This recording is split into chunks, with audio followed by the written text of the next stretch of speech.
When it comes to topology, I'm a big proponent of having something that is quad-based and is clean. I believe that there are plenty of advantages of having clean topology. This is something based on my experience. And some of the advantages is that first of all, it's quite easy to modify something that is quad-based. It's easy to select things if you want to add additional elements, if you want to add some kind of seams or stitches or anything like that. It's also a good thing to have clean topology for a base. If we are making video game resolution assets, we can always use something like this, something clean as a base, and then we can triangulate it the way we want. And the last thing, but probably the most important, is the fact that clean topology is very good for things like sculpting in ZBrush or some other programs. So we have three types of topology here as an example. The first one is the standard topology that every garment has when we create something in Marvelous. And as we can see, this is all triangle based. This is all made out of small triangles. And this is a good thing for simulation, definitely. It's everything is evenly spaced. All the triangles are more or less the same size, and that's the key when it comes to simulation, because everything is going to be equally spread out, equally bent, and well, it's just really well optimized for simulation purposes. The problem with this topology, though, is that it's absolutely unmodifiable, if that's even a word. We can't really do anything if we export this thing into, let's say, 3ds Max or ZBrush, because we don't have any ability to select the loops, because everything just terminates. It's just one loop, one edge, then another edge, and there's no way to select a loop.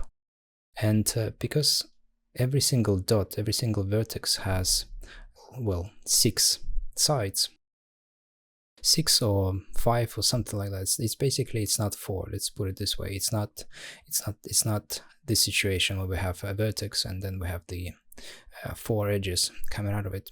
We have something that is n sides of edges, and this produces artifacts in ZBrush, and those artifacts are fairly easy to fix. It's just using secondary smoothing algorithm in the program, but nonetheless, this is not a good topology to sculpt something with. It will simply create a very rough surface. So if this is something for presentation's sake, if this is something for look dev, and if, for example, the asset is 100% set in stone, that the end result that we see in Marvelous is going to be the end result that we render or present as the finished piece, then this is fine. But if some additional changes need to be done somewhere outside Marvelous Designer, I would highly recommend to use something else. And something else comes in 2 shapes, at least in here. The first one is the quadrangulate. If we select a garment, with right click, we can come into the menu and select quadrangulate, and this will produce a quad-based topology, more or less. There are going to be some situations where we have a triangle, for example. In here, it's a triangle. It's not quad, but it's much better than this topology if we are to bring it into, again, ZBrush, and we want to sculpt something.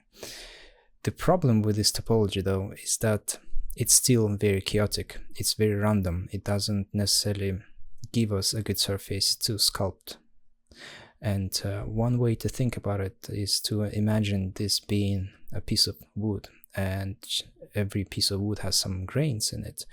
And if we are to sculpt something, let's say we come here and we want to sculpt a fold in this direction horizontally through all of this mess, we simply sculpting across the grains. We're not sculpting along the grains. I know it's a far-fetched analogy, but it's a helpful way of thinking about it. The topology has to be clean in order for sculpting to be smooth. That's just the way it works. It's as simple as that. So even though this topology is way better than this, especially in areas like this, when we have pure quad-based topology that is clean, it's vertical and horizontal, and there won't be any kind of artifacts, there won't be any noise in here, it's still too random. There's simply just too much randomness happening. The polygons are equally distributed, but they're not equally optimized for things like sculpting. And then we have the final kind of topology in here, which is the beta version, and it's remeshing. One way to create this topology is to select a garment, right click, and then press remeshing, which is again in the bracket set beta. Another way to do the same thing is to go into the property editor, and all the way down we have the miscellaneous, and in here remesh, we can click this little box and it will create this topology. This topology is overall perfect. I would say this is what we want if we are to bring this into programs like ZBrush. This will allow us to create perfect strokes. It's going to be clean, it's going to be smooth, and there's not going to be any kind of artifacts. We simply will be using the model as our advantage. We're not going to be sculpting across the grains, so to speak. The problem with this topology, though, with this beta remeshing technique, is that it produces those kind of triangles where the meshes meet, and this is not exactly good topology. If we bring this into ZBrush 3ds Max and we try to subdivide this, we will see some small artifact in here. And again, if we are to add some kind of detail, let's say we want to add a seam or a stitch somewhere right here as a detail on the fabric, we simply cannot select anything here. There is no edge loops running along the edge, the border of the mesh. So we either need to cut it manually or we need to sculpt it manually, which will produce given the topology here, it will produce a very noisy result, and it's going to be even more noisy when we try to smooth it out, and it's just not a good topology. Another issue with this technique is that, as you may notice, that there is some direction of the edges. They're not simply running all the way horizontally and vertically. Well, vertically they are, but if we look here, we can see that they kind of meet in the middle, right? The direction of those vertical lines, they all come into some point up here, and for the horizontal ones, they are perfectly horizontal, but they are not perfectly aligning with the borders of the mesh.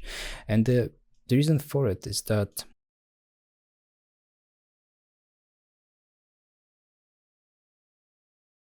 if we look at the grid, we can see that the grid itself is well, it's just vertical lines and horizontal lines, and this is how the topology is created in Marvelous. When we click remeshing, it will take the position of the garment and it will simply create a grid on this mesh, which will be the topology.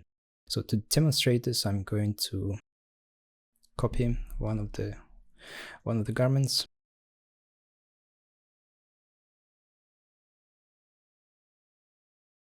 If you enjoy this content or find it useful, please consider supporting me by buying me a cup of coffee via the link in the description.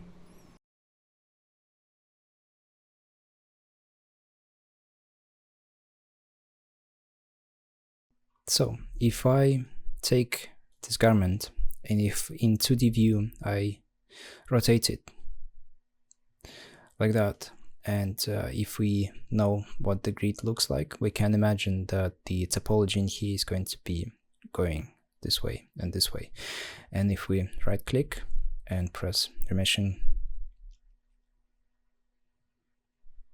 we can see that this is exactly what is going to happen. This is the topology, and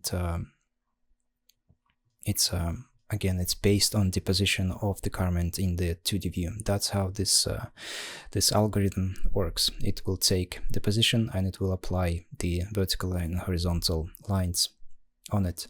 And this is not a well, this is not good at all. I mean, for sculpting, this is going to be fine because it's all quad based and it's all even and clean, but this is not good for things like modifications. If we are to add something along the borders, or if we want to cut something here, let's say a space for a pocket or for a zipper or something like that, we simply will be modifying way too many things, and there's going to be a lot of mess around this this new modification.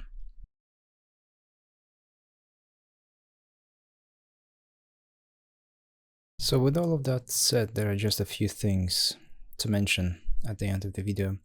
The first one is that even though we have different kinds of topology here, we still have the particle distance available to us. So if we use quadrangulate, or if we use the remeshing, which is still in beta, we can always come into the property editor, and in here we can modify the particle distance, and this will affect the topology and the garment and all the simulations.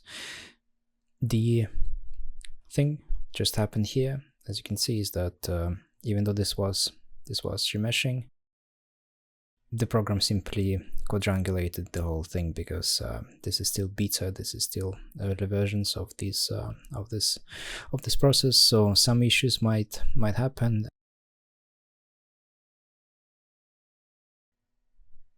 But when we try it again, you can see that everything is fine and the particle distance in fact works. So this is applicable to all of the topology that we can create using the automatic tools in Marvelous Designer. And one thing about the particle distance is that by default it's set to 20, and if we're not happy with this number, if it's just too low, we can go into the settings, user settings, then here go to the 2D, and in here we have the default particle distance, so we can change it to something that we usually work with. So let's say 11 and close. So next time we create a pattern, it will have the default particle distance set to 11.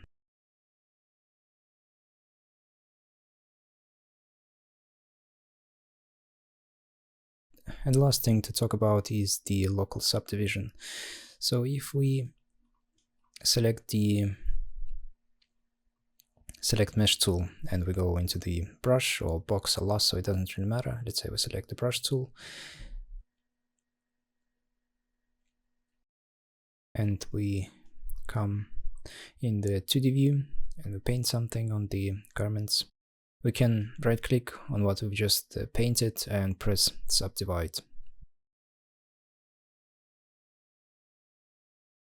And if we look at in the 3D view, we can see that this is what just happened. We have the new topology. We have something that is different than everything else. And the thing about this this local subdivision is that we can actually select it. It's almost like a different object altogether. So if we select it, we have some options in here, and we can change the name to easily select it in the scene. We can change the level, and the level goes from 1 to 3. So if we change to 3, we can see that the topology becomes even denser. And then we have the option to make it smooth, and the smooth is the transition between the local subdivision and the standard topology, standard subdivision. this is this can be useful for things that well, let's say we have a elastic running as the belt, and we have a lot of smaller folds running from it on the pants, and if we don't really want to change the particle distance of the whole garment of the pants, because it might be already too dense, and we might have so many objects in the scene as is, we can come into the view, and using the all the tools that we have for selecting the mesh,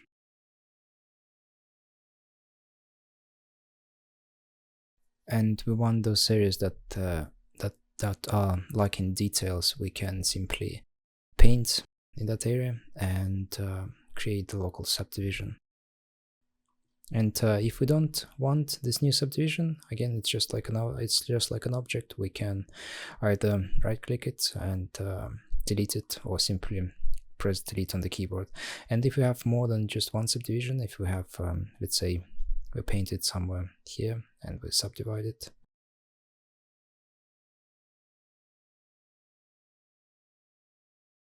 we can see that the color is different and the name is different. It's subdivision 2. And if we want to change all the subdivisions at the same time, we can simply select one of them and right click and go into select all subdivisions, and this way we can modify all the subdivisions that we have in the scene at once, or we can delete them in one go.